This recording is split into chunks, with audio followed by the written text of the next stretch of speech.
ଯେତେ ସୁନ୍ଦରୀ ଝିଅ ହେଇଥାଉ ଆପେ ଆପେ ପଟିଯିବ। ସୁନ୍ଦରୀ ପଡ଼ିଶା ଘର ଭାଉଜ ପଟିଯିବ। ରାତି ଦିନ ଘରକୁ ଡାକିବ, ଯାହା ଚାହିଁବେ ତାହା କରିବ। କେବଳ 5ଟି ରସୁଣ କୁଲା ଏହି ଜାଗାରେ ବାନ୍ଧି ଦିଅନ୍ତୁ। ଆଜ୍ଞା ହଁ, ଆଜିର ଏହି ଭିଡ଼ିଓଟିରେ ମୁଁ ଆପଣଙ୍କୁ ଶିଖେଇବି ବିନା ମନ୍ତ୍ର ତନ୍ତ୍ରରେ କେବଳ 5ଟି ରସୁଣ କୁଲାରେ ନାରୀ ମୋହିନୀ ବଶୀକରଣ ବିଦ୍ୟା, ଯାହାର ପ୍ରୟୋଗରେ ଆପଣ ସୁନ୍ଦରୀରୁ ସୁନ୍ଦରୀ ଝିଅକୁ ବା ସୁନ୍ଦରୀ ପଡ଼ିଶା ଘର ଭାଉଜକୁ ଅତି ସହଜରେ ପଟେଇ ପାରିବେ। ତାଠାରୁ ନିଜର ମନ ମୁତାବକ କାମ ହାସଲ କରିପାରିବେ। ଏହି ବଶୀକରଣ କରିବା ପାଇଁ ଆପଣଙ୍କୁ କୌଣସି ପ୍ରକାର ମନ୍ତ୍ରତନ୍ତ୍ର କରିବାକୁ ପଡ଼ିବନି କିମ୍ବା କିଛି ବି ପଇସା ଖର୍ଚ୍ଚ କରିବାକୁ ପଡ଼ିବନି। କେବଳ 5ଟି ରସୁଣ କୁଲା ଆଣିବେ ଆଉ ସିଲେଇ ସୂତା ଆଣିବେ, ଯାହାଦ୍ୱାରା ଆପଣଙ୍କୁ ମୁଁ କିଛି ପ୍ରୟୋଗ ବିଧି ଶିଖେଇବି। ଆପଣ ସେହି ପ୍ରୟୋଗ ବିଧିକୁ କରିକି 5ଟି ରସୁଣ କୁଲା ଏହି ଜାଗାରେ ବାନ୍ଧିଦେବେ। ଗ୍ୟାରେଣ୍ଟି ଦେଉଛି, ଯେମିତି ଆପଣ ଏହି ବଶୀକରଣ କରିବେ, ସେ ଝିଅ ହେଉ ବା ବିବାହିତା ମହିଳା ସେହି ସମୟଠାରୁ ଆପଣଙ୍କ ଆଡ଼କୁ ଆକର୍ଷିତ ହେବାକୁ ଲାଗିବ, ଆପଣଙ୍କୁ ଭଲ ପାଇବାକୁ ଲାଗିବ। ଆପଣ ତାକୁ ଯାହା କହିବେ, ଯେମିତି କହିବେ ସିଏ କରିବ। ନମସ୍କାର ଫ୍ରେଣ୍ଡସ୍, ଓଡ଼ିଆ ଫଣ୍ଡା ଚ୍ୟାନେଲକୁ ଆପଣମାନଙ୍କୁ ସ୍ୱାଗତ।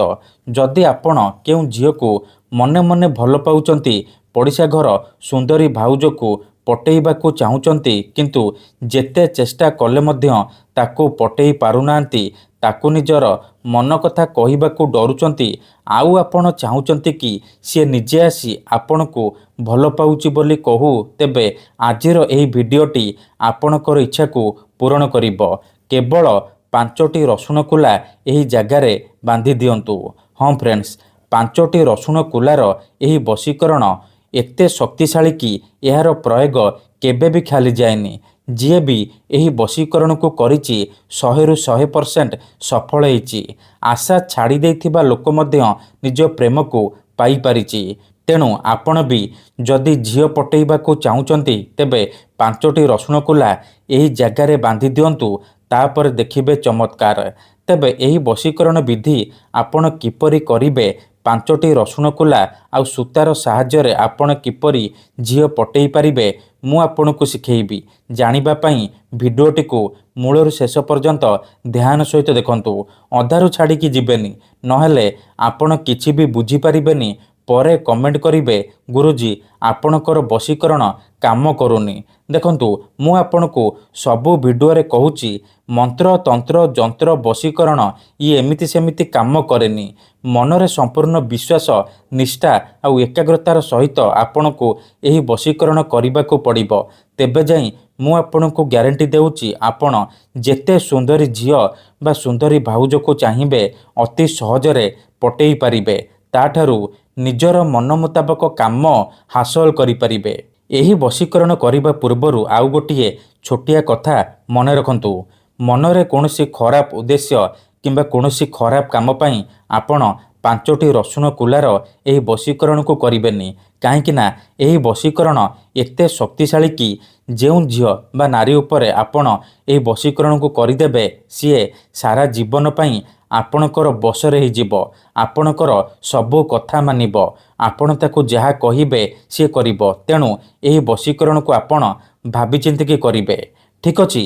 ତେବେ ଏହି ବଶୀକରଣ ବିଧି ଜାଣିବା ପୂର୍ବରୁ ଯଦି ଆପଣ ଆମ ଚ୍ୟାନେଲକୁ ପ୍ରଥମ ଥର ଆସିଛନ୍ତି, ତେବେ ଦୟାକରି ଚ୍ୟାନେଲକୁ ସବସ୍କ୍ରାଇବ୍ କରି ପାଖରେ ଥିବା ବେଲ୍ ଆଇକନ୍କୁ ମଧ୍ୟ ଦବାଇ ଦିଅନ୍ତୁ, ଯାହାଦ୍ୱାରା ଆମେ ଯେଉଁ ବି ଭିଡ଼ିଓ ଅପଲୋଡ଼ କରିବୁ ସର୍ବପ୍ରଥମେ ଆପଣ ଦେଖିପାରିବେ ଆଉ ତା'ର ଲାଭ ପାଇପାରିବେ। ତେବେ ମନେ ରଖନ୍ତୁ, ଏହି ବଶୀକରଣ ବିଧିକୁ ଆପଣ କେବଳ ଶନିବାର ଦିନ କରିବେ। ଦିନ 3ଟାରୁ ସନ୍ଧ୍ୟା 6ଟା ମଧ୍ୟରେ ଏହି ବଶୀକରଣ କରିପାରିବେ।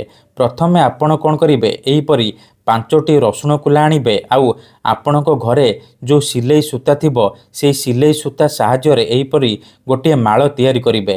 ଧ୍ୟାନ ସହିତ ଦେଖନ୍ତୁ, ମୁଁ ଯେଉଁପରି 5ଟି ରସୁଣ କୁଲାରେ ମାଳ ତିଆରି କରିଛି, ଆପଣ ଏହିପରି ମାଳ କରିଦେବେ।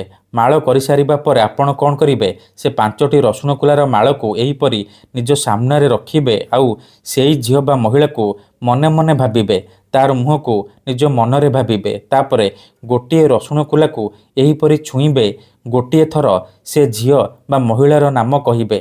ଏହିପରି ଆପଣ ଗୋଟେ ଗୋଟେ କରି 5ଟି ରସୁଣ କୁଲାକୁ ଛୁଇଁବେ ଆଉ 5 ଥର ସେ ଝିଅ ବା ମହିଳାର ନାମ କହିବେ ଯାହାକୁ ଆପଣ ପଟେଇବାକୁ ଚାହୁଁଛନ୍ତି।